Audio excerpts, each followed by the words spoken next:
Next example आहे ते आहे haemophilia. Haemophilia that is also called as the bleeders disease. bleeders disease असं म्हटलं जातं हिमोफिलियाला. हा जो डिसीज आहे या डिसऑर्डरमध्ये जे ब्लड क्लॉटिंग होते किंवा ब्लडचं जे कोॲग्युलेशन होते ते खूप स्लोली होते. So that is also called as the bleeders disease किंवा blood that fails to clot. आणि सगळ्यात महत्त्वाचं म्हणजे या ठिकाणी नॉर्मल क्लॉटिंग जीन्स जे राहतात that are dominant over the recessive genes for the haemophilia and the person that having the recessive gene for hemophilia that is deficient in clotting the factors. Blood मधले जे protein factors आहे त्याच्यामध्ये factor number 8 आणि factor number 9 in blood हे absent असतात आणि even minor injuries that causes the continuous bleeding म्हणून या डिसीजला ब्लीडर्स डिसीज असं म्हटलं जातं. हा पण डिसीज कोणता आहे? हा पण यक्स लिंक डिसीज आहे. यक्स लिंक डिसीज म्हणजे कोणता की ज्याच्यामध्ये रिसेसिव्ह जीन जो राहील हा रिसेसिव्ह जीन जो राहील हा कशावरती प्रेझेंट राहील? यक्स क्रोमोझोमवरती प्रेझेंट राहील म्हणून याला यक्स लिंक डिसऑर्डर असं म्हटलं जातं. In which the blood fails to clot और coagulate very slowly and the genes for the normal clotting that are dominant over the recessive genes for hemophilia. आणि हा हिमोफिलिया जो आहे हा होतो की क्लॉटिंग फॅक्टर्स जे आपल्या ब्लडमध्ये प्रेझेंट राहतात in the form of the protein the factor number 8 और 9 हा जो राहतो हा नॉर्मल राहत नाही. ठीक आहे. आणि even in minor injuries that causes the continuous bleeding. So hemophilia that is also called as the bleeders disease and the recessive gene for the hemophilia that is also located on the non-homologous region of the X chromosome. Non-homologous region of X chromosome म्हणून याला आपण X linked disease असं म्हटलं जातं. ठीक आहे. आणि as there is no corresponding allele that is present on the Y chromosome to suppress its expression, so men suffer from this disease. Women suffers only when both the X chromosome that have the recessive genes. आता हा जो जिनोटाईप आहे याच्यामध्ये आपण याचा जिनोटाईप लिहू. पहिले लिहू नॉर्मल, नंतर लिहू आपण हिमोफिलिक आणि तिसरं कॅरियर. आता नॉर्मलमध्ये लिहू आपण मेल अँड फिमेल. नॉर्मल आहे त्याला डिनोट केलं जातं X capital H Y male. Haemophilic असेल तर यक्स स्मॉल एच वाय. आणि कॅरियर राहत नाही कारण की हा वाय लिंक डिसीज नाही म्हणून रिसेसिव्ह जीन हा वायवरती प्रेझेंट राहत नाही. आता फिमेलला यक्स कॅपिटल एच हिमोफिलिकसाठी यक्स स्मॉल एच आणि कॅरियरसाठी 1 रिसेसिव्ह अँड 1 नॉर्मल. ठीक आहे. आणि कलर ब्लाइंडनेस सारखंच याचं एक्झाम्पल आहे. पहिला जो क्रॉस घेऊ आपण तो घेऊ marriage between the haemophilic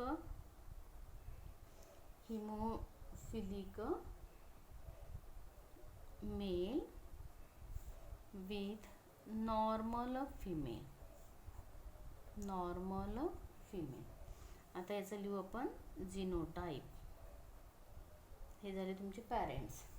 haemophilic mail लिहिताना काय लिहिणार आहे? X small H Y. Normal female X capital H.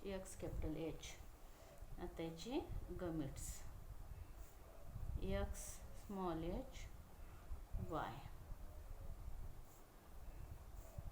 X capital H X capital H. F1 generation X capital H X small h. X capital H X small h. X capital H Y X capital H Y. आता या दोन्ही ज्या daughter आहे ह्या carrier daughters आहे आणि हे दोन्ही जे आहे हे नॉर्मल सन्स आहे. ठीक आहे. म्हणजे 50% चान्सेस हे कॅरियर डॉटर्सचे आहे आणि 50% चान्सेस हे नॉर्मल डॉटरचे आहे. हा झाला पहिला क्रॉस किंवा marriage between the haemophilic male and normal female. असं जर झालं तर 50% कॅरियर डॉटर्स F1 जनरेशनला येतात आणि 50% नॉर्मल सन्स जे आहे ते F1 जनरेशनला येतात. हा पहिला क्रॉस झाला. आता हा क्रॉस आणि कलर ब्लाइंडनेसचा क्रॉस हा सेम आहे. आता आपण याचा दुसरा क्रॉस घेऊ. दुसऱ्या क्रॉसमध्ये marriage between carrier female, parents लिहू, पॅरेंट्स कॅरियर डॉटर घेतली F1 जनरेशनची आणि कोणताही नॉर्मल मेल घेतला F1 जनरेशनचा. आता याचा काय लिहिणार आपण? Genotype X capital H, X small h, normal XHY. आता याचे काय लिहिणार आपण? Gametes, gametes X capital H, X small h, X capital H, Y. ठीक आहे.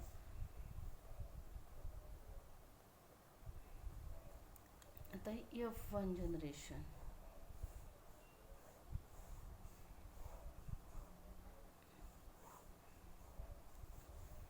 पहिले X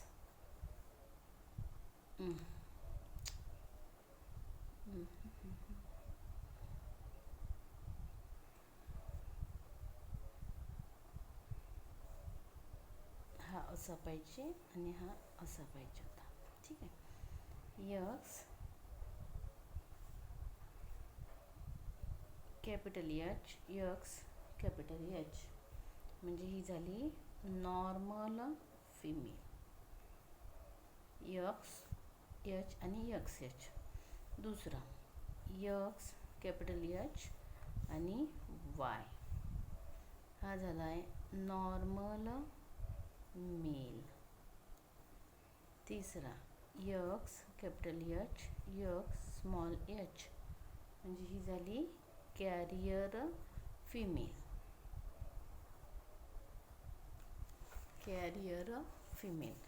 जर एक रिसेसिव्ह असेल तर कॅरियर म्हणायचं आणि दोन्ही जर रिसेसिव्ह असेल तर त्याला आपण हिमोफिलिक म्हणतो. ठीक आहे. आणि लास्ट आहे X स्मॉल h Y म्हणजे हा झाला आहे तुमचा आता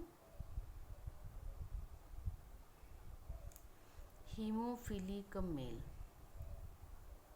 हिमोफिलिक मेल. ठीक आहे. 25%, 25%, 25% आणि 25%.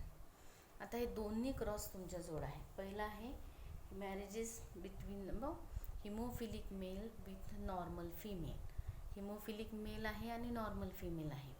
दुसऱ्याला काय आहे की कॅरियर फिमेल आहे आणि नॉर्मल मेल आहे. असा क्रॉस केला तर आपल्याला पुढची जी जनरेशन आहे त्या पुढच्या जनरेशनमध्ये 25% normal female, then 25% normal male, 25% carrier female आणि 25% हिमोफिलिक मेल दिसते. ठीक आहे.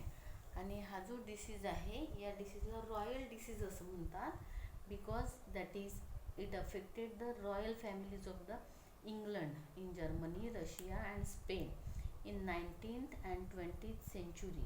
जसं क्वीन व्हिक्टोरिया ऑफ इंग्लंड जी आहे हू ruled from 1837 to 1901 was believed to have been the carrier of the hemophilia and she passed the trait on to her 3 to 9 children. म्हणून या डिसीजला royal disease असं सुद्धा म्हटलं जातं.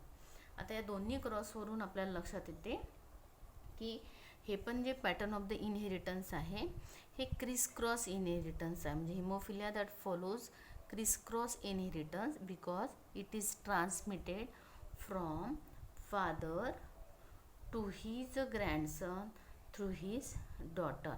ठीक आहे, म्हणून याला हा सुद्धा डिसीज जो आहे हा क्रिस क्रॉस इनहेरिटन्सचा डिसीज आहे. म्हणजे haemophilia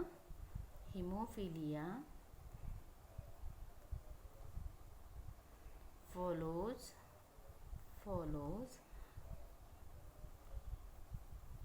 Chris cross inheritance. Colour blindness सारखाच आहे because it is transmitted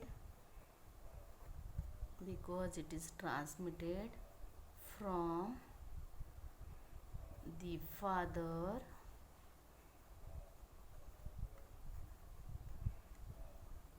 to his grandson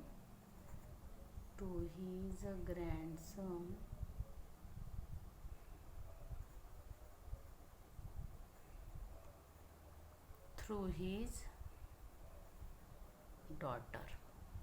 ठीक आहे, आता हे जे दोन्ही डिसीजेस आहे कलर ब्लाइंडनेस आणि हिमोफिलिया, हे दोन्ही डिसीजेस हे एक्स लिंक डिसीजेस आहे, हे सगळ्यात महत्त्वाचं. आणि दुसरं की या ठिकाणी रिसेसिव्ह जीन जो राहतो हा एक्स क्रोमोझोमवरती प्रेझेंट राहतो, म्हणून carrier that is always female. दोन्हीमध्ये कॅरियर ही ऑलवेज फिमेल असते. कलर ब्लाइंडनेसमध्ये सुद्धा आणि हिमोफिलियामध्ये कॅरियर हा मेल कधीच नसतो. आणि क्रॉस दाखवताना दोन्ही क्रॉसेस दाखवायचे आहे, कारण की haemophilia and the colour blindness follows the criss cross inheritance. म्हणजे it is transmitted from the father to his grandson through his daughter, म्हणून याला क्रिस क्रॉस इनहेरिटन्स म्हणतात. आणि हे दोन्ही जे एक्झाम्पल आहे हे दोन्ही एक्झाम्पल एक्स लिंक डिसीजेसचे आहे. एक्स लिंक डिसीजचा याला एक्झाम्पल म्हणतात. आणि क्वेश्चन विचारताना याच्यावरती हे दोन्ही क्रॉसेस दाखवायचे, कारण की हा जो क्वेश्चन असतो हा 3 मार्क्सचा क्वेश्चन असतो, म्हणून मुलं फक्त एवढा क्रॉस दाखवतात. आणि इतका क्रॉस जर दाखवला तर ते क्रिस क्रॉस इनहेरिटन्सचं एक्झाम्पल होत नाही. म्हणजे फक्त तुम्ही कॅरियर डॉटर दाखवून राहिले आहे, पण कॅरियर डॉटरचा क्रॉस पुन्हा नॉर्मल सोबत मेल सोबत दाखवायचा आहे, की ज्याच्यामुळे पुढे एक तर कलर ब्लाइंड मेल किंवा हिमोफिलिक मेल, हिमोफिलियाचं एक्झाम्पल असेल तर हिमोफिलिक मेल येईल. आणि मग हा डिसीज हा इथून म्हणजे हिमोफिलिक मेलपासनं त्याच्या ग्रँडसनपर्यंत ट्रान्समिट झाला थ्रू द डॉटर, हे आपल्याला या दोन्ही क्रॉसवरून दिसते. म्हणून हे दोन्ही एक्झाम्पल जे आहे हे क्रिस क्रॉस इनहेरिटन्सचे एक्झाम्पल आहेत.